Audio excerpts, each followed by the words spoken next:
السلام علیکم۔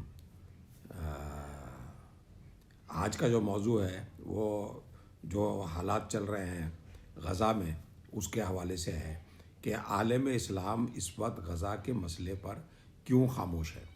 یہ سوال آج کل ہر مسلمان کو تنگ کر رہا ہے۔ ہمیں یہ سمجھنا ضروری ہے کہ مسلمان عرب ممالک ہیں اور غیر عرب یعنی اجمی ہیں۔ عرب ممالک میں قابل ذکر غیر عرب ممالک میں قابل ذکر ترکی ہے، پاکستان ہے، ایران ہے، ملیشیا ہے اور انڈونیشیا ہے۔ آئیے پہلے عرب ممالک کے بارے میں بات کرتے ہیں۔ دوسری قسط اس کی ہوگی، اس میں ہم جو ہے غیر عرب ممالک جو ابھی ہم نے بتایا ان کے بارے میں بتائیں گے ہم کہ وہ کیوں جو ہے وہ سپورٹ نہیں کر رہے ہیں۔ ان میں سے بیشتر ممالک جو عرب ممالک ہیں وہ بیشتر ممالک خلافت عثمانیہ کے تحت تھے اور بے شمار عرب علاقوں میں قبائلی رہتے تھے کیونکہ ان کا کوئی ملک نہیں تھا۔ خلافت عثمانیہ ترکوں کے پاس تھی اور خلافت میں لگ بھگ 40 حاضر ممالک تھے،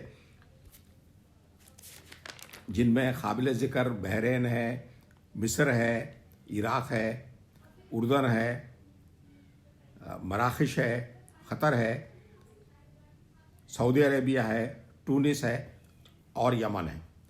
اچھا، اب ہم جو بات کر رہے ہیں کہ جو ہے وہ عرب ممالک جو ہے وہ کیوں خاموش ہیں، تو عرب ممالک میں صرف جو ہے وہ 3 ملک ہیں جو اسرائیل کو تسلیم نہیں کرتے ہیں، اور یہ جو ہے عراق، لبنان اور سیریا۔ یہ لوگ اس کی وجہ جو ہے وہ کچھ اور ہے کہ اس وقت جو گروپ بنا ہوا ہے کہ دنیا میں جو سپر پاور ہے وہ امریکہ ہے، تو امریکہ کے ساتھ جو اگر اختلافات ہیں تو وہ ایران کے ہیں سب سے زیادہ۔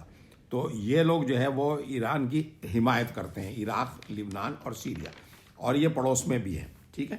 تو ان کے علاوہ جتنے بھی ہیں وہ سب جو ہے وہ خاموش بیٹھے ہوئے ہیں۔ یہ مسلمانوں کی خلافت یعنی خلافت عثمانیہ 3 بر اعظموں پر یعنی ایشیا، افریقہ اور یورپ پر محیط تھی، ٹھیک ہے۔ اس کی پوری لسٹ میں نے جو ہے دے دی ہے، تو اب اگر آپ جو ہے اس میں انٹرسٹڈ ہیں کہ یہ 40 کون سے ممالک تھے یہ ان کے خلافت کے تحت، تو وہ آپ دیکھ سکتے ہیں۔ تو خلافت عثمانیہ 600 سال سے زیادہ عرصے تک قائم رہی اور یہ دنیا کے نقشے پر مسلمانوں کی عظیم شان سلطنت تھی۔ مغربی دنیا کو یہ بات بہت تکلیف کا باعث تھی، چنانچہ ایک کامیاب اور شفاقانہ سازش سے اس سلطنت کو توڑ دیا گیا۔ ہوا یہ کہ یہ پوری سازش برطانیہ نے تیار کی۔ اس کی خاطر برطانیہ کے خفیہ ادارے MI5 یعنی ملٹری انٹیلیجنس 5 کے لیفٹیننٹ لارنس کی خدمات حاصل کی گئیں۔ لیفٹیننٹ لارنس طالب علمی کے دور میں کئی عرب ممالک میں پیدل چل کر عیسائی آثار قدیمہ کی معلومات حاصل کر چکا تھا۔ یہ آکسفورڈ یونیورسٹی کا طالب علم تھا آرکیالوجی کا۔ اسے عربی زبان بھی آتی تھی۔ اس نے اس مشن کی خاطر بظاہر اسلام بھی قبول کر لیا تھا اور عربی لباس بھی پہن لیا تھا۔ وہ عربوں سے کہتا تھا کہ اللہ نے نبوت صرف عربوں کو دی تھی، تو خلافت بھی عربوں کا حق ہے، اور یہ ترکوں کے پاس کیسے آ گئی؟ لہٰذا ترکوں سے آپ لوگوں کو یہ خلافت چھین لینا چاہیے۔ اس سلسلے میں پہلے اس نے مدینہ کے گورنر کو اکسایا، لیکن اس نے یہ بات نہیں مانی۔ مدینہ کا جو گورنر تھا وہ تھا ترکی، تو ترک نسل کا تھا، اس نے یہ بات مانی۔ تو پھر لیفٹیننٹ لارنس نے یہی بات مکہ کے گورنر سے کی، جس میں اسے کامیابی ہو گئی۔ گورنر کون تھا؟ وہ شریف حسین تھا۔ شریف حسین کون؟ جو اردن کے جو اس وقت بادشاہ ہیں، شاہ حسین وغیرہ، ان کے آباء و اجداد، سمجھے۔ ان کو جو ہے لارنس نے برطانوی حکومت کی طرف سے اس وقت 100 سال پہلے 7 ملین پاؤنڈ دلوائے، ٹھیک ہے۔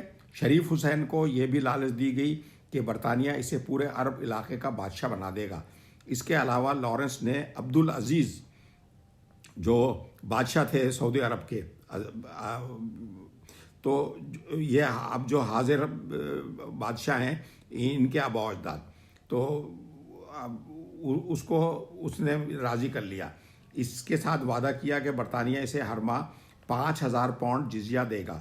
یہ دونوں اپنے اپنے قبیلوں کے سردار تھے، ٹھیک ہے۔ تو یہ تو جو ہے تو بحری قزاق تھے، ان کی آمدنی کا ذریعہ یہی تھا کہ اگر کوئی جہاز وغیرہ، پانی کا جہاز جو ہے وہ اطراف سے